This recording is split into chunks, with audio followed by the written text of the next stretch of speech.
pesquisa de fundada suspeita de tráfico de drogas faz parte de uma pesquisa maior desenvolvida pelo Núcleo de Justiça Racial e Direito, interessada em analisar e em compreender como que o judiciário, como que os juízes avaliavam as práticas e narrativas policiais que formalmente justificavam prisões em flagrantes por tráfico de drogas ocorridas no âmbito de uma abordagem policial realizada em residências e que, em geral, ocorriam e ocorrem em territórios racializados e com corpos racializados. É muito importante analisar como o judiciário julga casos de drogas e especialmente como ele vê se pessoas negras são ou não suspeitas, justamente porque o tema drogas, e em especial guerra às drogas, é uma das principais justificativas para um direito penal punitivista que gera encarceramento em massa. Então, quando a gente fala sobre política de drogas, especialmente política de drogas punitivista, e que atinge especialmente pessoas negras e território onde pessoas negras habitam, isso serve como, muitas vezes, como um cheque em branco para que a polícia possa invadir casas, que é para a polícia possa prender pessoas. E, em tese, o judiciário deveria ser aquele que controla os abusos dessas políticas, mas muitas vezes o judiciário é aquele que racionaliza, em termos jurídicos, esses mesmos abusos, permitindo que esses abusos continuem sendo perpetuados. Para que pudéssemos ter uma amostra dos acórdãos que foram utilizados na pesquisa, primeiro nós elencamos alguns conjuntos de palavras-chave e a partir da identificação desse padrão nós treinamos um modelo, um algoritmo sofisticado para reconhecer alguns elementos substanciais ali daquelas decisões judiciais. Com esse modelo, a gente conseguiu fazer o tratamento de um conjunto relativamente grande de acórdãos que ampliou bastante o tipo de desenho que costumeiramente é feito para pesquisas desse tipo. A fundada suspeita é um conceito jurídico que autoriza, principalmente policiais, a realizar intervenções aos indivíduos com base nessa ideia de que eles podem estar potencialmente realizando algum tipo de atividade criminosa. Então a lei permite, nos casos,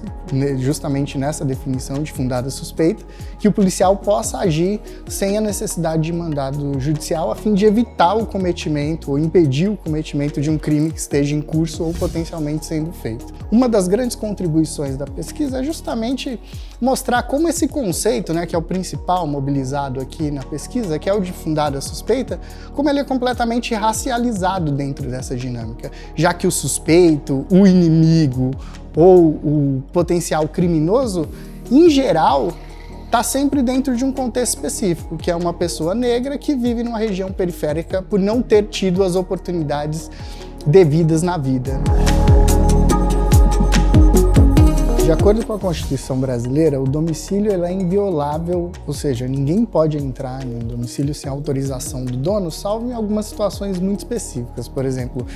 desastre ou, a principal delas, um mandado judicial. No caso da nossa pesquisa, esse conceito era extremamente importante, já que os policiais, alegando a fundada suspeita, entravam nos domicílios das pessoas sem nenhum tipo de autorização para realizar as prisões em flagrante. A pesquisa foi realizada entre novembro de 2020 e dezembro de 2021 e analisou acórdãos da Justiça Estadual de 7 estados representativos das 5 regiões do país: Rio de Janeiro, São Paulo, Goiás, Pará, Paraná, Sergipe e Bahia. Foram selecionados 1.837 acórdãos. Em 97% dos acórdãos, as nulidades alegadas pela defesa foram de violação ao domicílio dos réus, seguidos por 2% de alegações sobre violência, coação ou tortura na abordagem policial e apenas 1% de alegações sobre a implantação de provas ou flagrantes forjados na abordagem.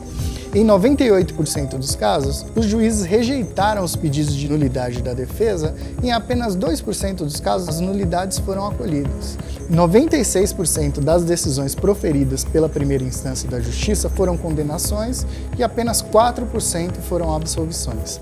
Na segunda instância, 94% das decisões proferidas foram condenações e 6% foram absolvições. 60% das abordagens policiais em residência que deram origem aos flagrantes foram motivadas por denúncias anônimas, seguidas de 31% motivadas por patrulhamento rotineiro das polícias em vias públicas e de 9% motivados por denúncias de terceiros identificados. 69% das testemunhas nos processos eram policiais e apenas 31% eram testemunhas civis. O primeiro ponto que foi fundamental dentro da pesquisa é que as decisões judiciais recaem primordialmente, essencialmente, em grande número, nos testemunhos policiais. Ou seja, a verdade, como a literatura jurídica fala, que a verdade policial vira uma verdade judicial. Ou seja, a grande parte das decisões judiciais analisadas, elas se baseiam essencialmente nos testemunhos dos policiais. O que é muito problemático, porque você não leva em consideração outros fatores para a comprovação daquele crime, além da palavra dos próprios policiais que atuaram naquela abordagem. E também você não considera uma certa suspeita, muitas vezes, de que pode haver um viés dos policiais naquele caso concreto em que eles atuaram. Um outro importante dado que a pesquisa gerou é referente aos fatos que fundamentaram a abordagem policial em residência e que fundamentou também a prisão em flagrante ocorrida nesse contexto. Quando a gente fala que em 60% desses casos foram motivados por denúncias anônimas, não tem qualquer tipo de averiguação do conteúdo real dessa denúncia anônima. Como a gente está analisando prisões em flagrantes que aconteceram dentro de uma residência, quando a nossa pesquisa identifica que 31% desses casos foram originados por patrulhamento das polícias na rua, isso quer dizer que 1/3 das prisões em flagrantes que estão acontecendo nos domicílios, em geral em domicílios de favela e periferias, eles começaram na rua. Na prática, quando a gente para pensar, isso acaba sendo uma digressão, isso acaba sendo quase um absurdo no sentido de que o policial aborda a pessoa na rua, em uma via pública. Segundo a narrativa que esse policial dá nos autos do processo, essa pessoa confessa voluntariamente que ela possui mais drogas dentro de casa e o policial acompanha ela até a casa e na casa, segundo a narrativa dada pelos policiais, encontra drogas e apreende. Mas é muito difícil, na prática, que esse tipo de caso ocorra, como é dito pelos policiais, tanto porque é muito difícil que algum tipo de confissão seja feito voluntariamente e seja feito sem nenhum tipo de ilegalidade ou sem nenhum tipo de coação ou sem nenhum tipo de violência. Perfilamento racial é um termo que surgiu, na verdade, o nome nos Estados Unidos, do Racial Profiling, que basicamente significa considerar uma pessoa negra essencialmente, inerentemente suspeita só por ser uma pessoa negra. Quando a gente fala sobre o tema de perfilamento racial, racismo, guerra às drogas, entrar em domicílio, cortes superiores, especialmente o STJ e o STF também, tem exigido cada vez mais que você tenha elementos objetivos, como, por exemplo, gravação de áudio, de vídeo, para justificar que houve, de fato, uma autorização dos moradores daquela casa para que você tenha a entrada naquele domicílio. Mas há uma resistência muito forte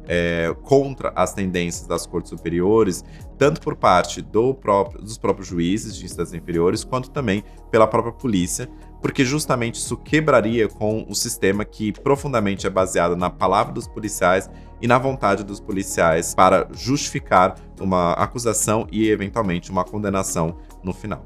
Então, nesse contexto, o judiciário poderia, ao menos,